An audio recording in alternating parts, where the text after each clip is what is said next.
This is Jay with Burble Creativity, and I'm happy to be here today to share with you the story of Burble. I want to give you a quick overview of Burble, the company, and also Burble, the investment. We are doing a crowdfunding round, and as you can see on the screen, there are regulations around what we do and what we say and how we say it. So if you have any investment direct related questions, the best way to get those answered is to go to our invest.burblecreativity.com website, where we have a forum discussion area at the bottom of the page where you can put your question in. I can then answer it, and everyone can see the answer to your question. That way, we're conforming to the regulations, and at the same time, everyone gets the same answers because we're not allowed to have private discussions with people on the investment itself. However, I can tell you the story of Burble, and I can also share with you why I think this is a great investment opportunity. And I am the largest investor in Burble, so I'm probably the best person to talk about it. Is really a company on a mission. And our mission is to bring comfort to millions of children around the world. And we're starting with children who are on the autism spectrum. And I'll tell you why that is. And this is included in the pitch deck. The deck is available to you in download if you request it. We'll be happy to send it to you and you can read it at your own leisure. Here's why autism is so important. Right now, there's over 1.5 million families that have autism in their household. And while there are some things that we recognize about autism, there's a lot that has yet to be uncovered. Right now, they say 1 in 31 children in the US has autism. So that's changed from when this graphic was just created last year.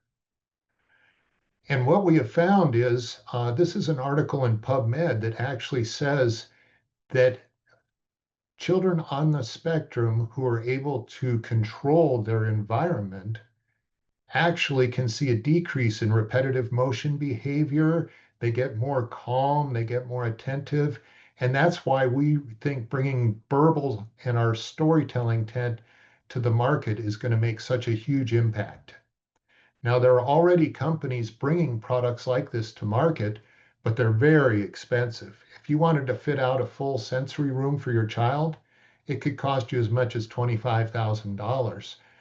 If you wanted to build a little cocoon for them, that's almost $8,000. And just a simple tablet where you just poke the tablet and lights and sounds appear costs as much as $2,400. And all these products are available right now online. We think we have a better idea. We've created a completely immersive environment, a tent that fits over the child's bed that combines light, sound, and most importantly, our own patented, minimally defined immersive storytelling technology. And what we do is we tell a story, but we don't tell the whole thing. We just tell a minimally defined version, which allows the person listening to the story to really visualize their own story as the lights and the sounds are all changing around them along with the story. So it becomes very enrapturing, and we found it to be very effective with children on the spectrum.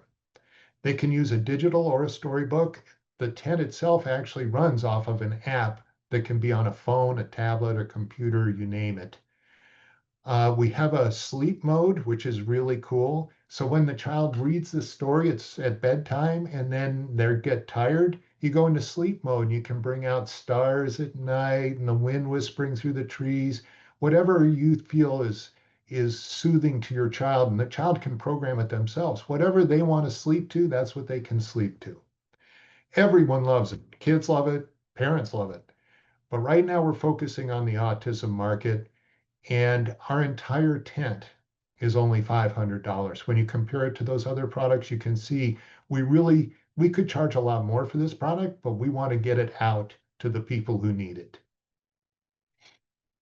So we've done hundreds of demonstrations of our product, and we've gotten some great testimonials. There are more testimonials available on our website, but one of the most compelling is the one in the middle that talks about, Julie's son, who after a storytelling session actually slept through the night for the very first time in his life. And you know what that means, parents? That means you get to sleep through the night too. So I think that's a very compelling reason in and of itself for you to think about getting one of these tents. So now I'm going to switch from the social impact mode more into the investment mode. Investors always want to know what's your market? What's your market size? How are you going to reach them? I want to go over that with you really quickly.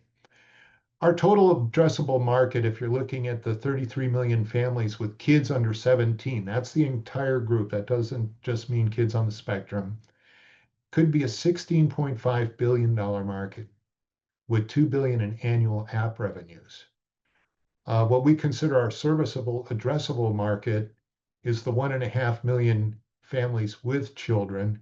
And if we attract 25% of that market, we're looking at $187 million in tent sales and another 22 million in annual app revenues. I think that's pretty compelling. So to get to the future, you've got to look at the past.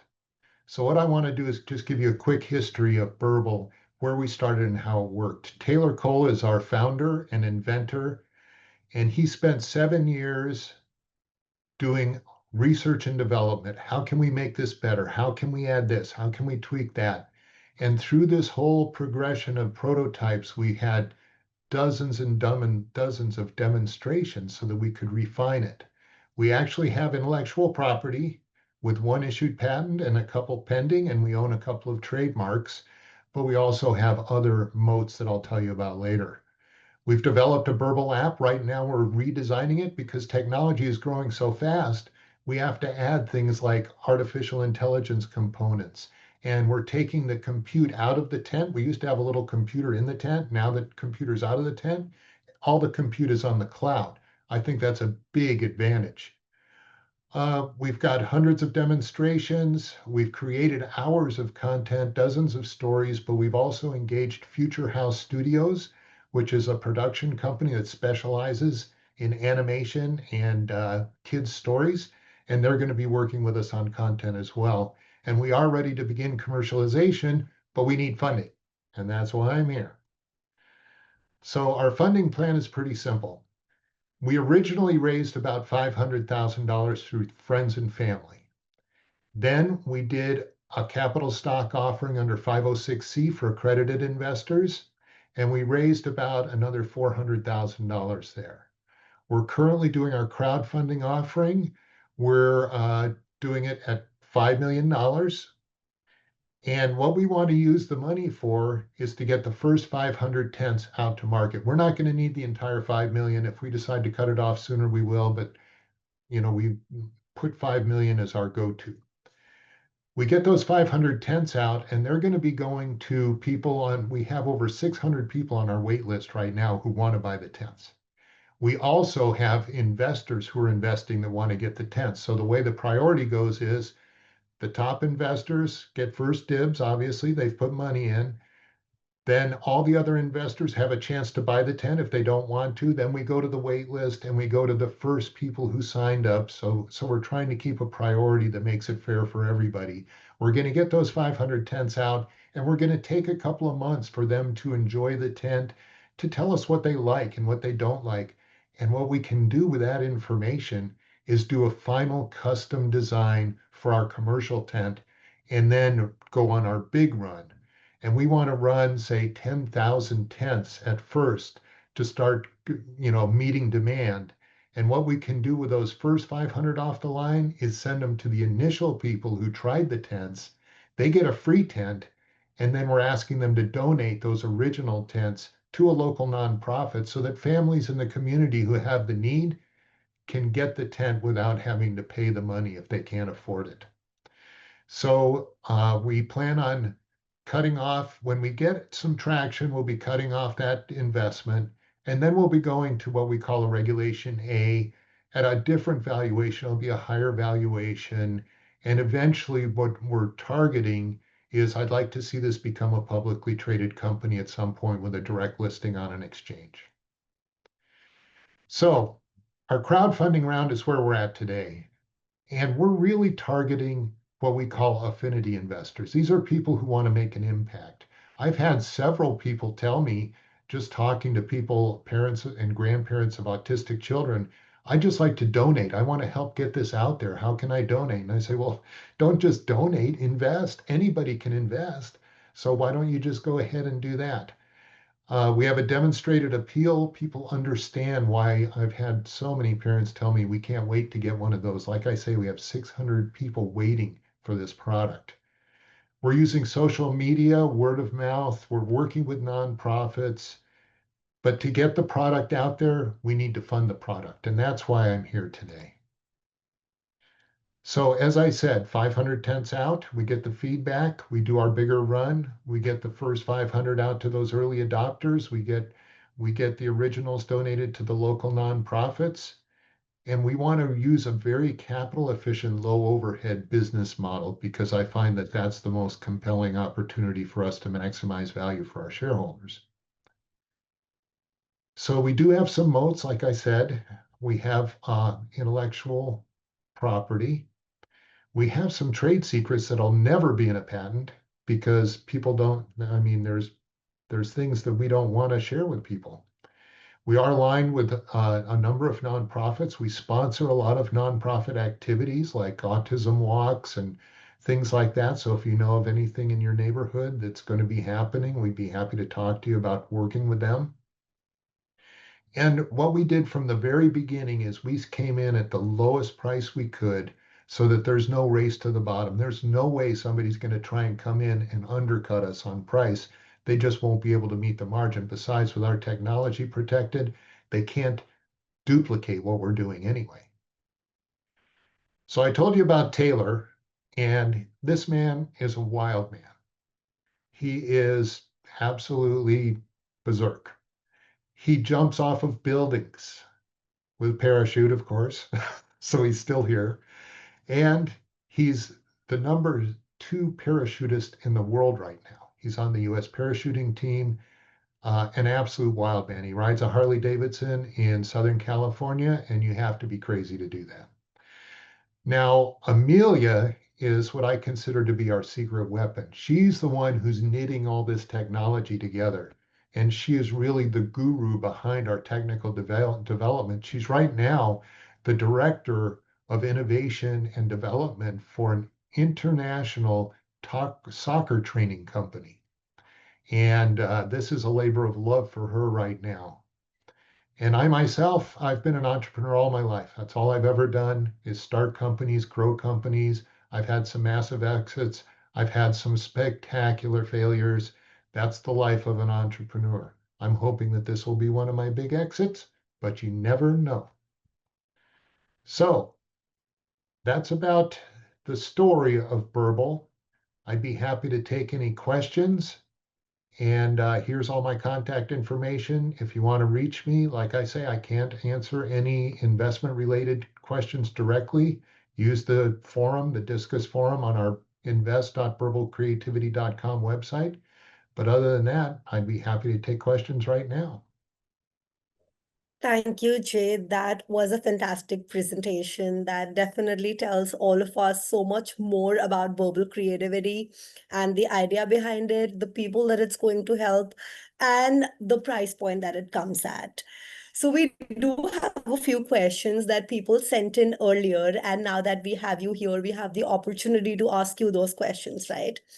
The first question that I do want to ask is, since what I understood by looking at the presentation, that these are over the bed tents, is that correct? Like these could be installed over the bed. That is But correct.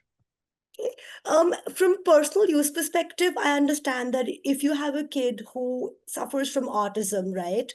So you put this over their bed. But how does that work in a school or a hospital setting? Do people need like multiple tents, or can this be assembled on the floor and like little kids, multiple kids can be in there for a session?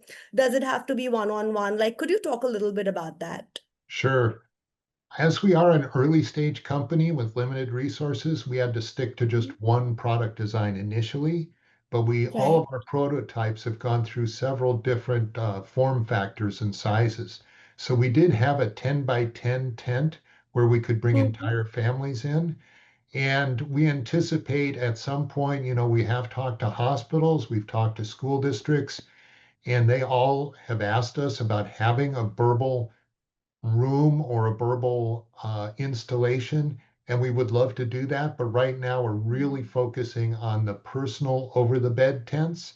And then as we grow and our resources develop, then we want to definitely go into these areas because we feel that there's a real need and a real desire for that technology to be available. But we've got to, take one step at a time.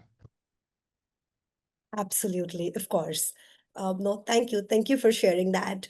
Since you've been doing a little bit of testing, creating all this content, right? What is some of the initial feedback or response that you've heard from partners or people who have experienced this technology? Well, we've had a really overwhelmingly positive response from most people, but the one thing that I tell everybody is nobody is alike. Nobody is part of a group. Even though we try to lump people into groups, everyone is different. Everyone is individual. So while we've had a very, very positive, there are some children that may not react positively to the lights and the sounds. And if that's the case, then obviously we have a guarantee on the product. The parents can send it back. We give them a full refund and it's not a problem. We think most kids are going to like it, but we can't say for sure that every kid will love it.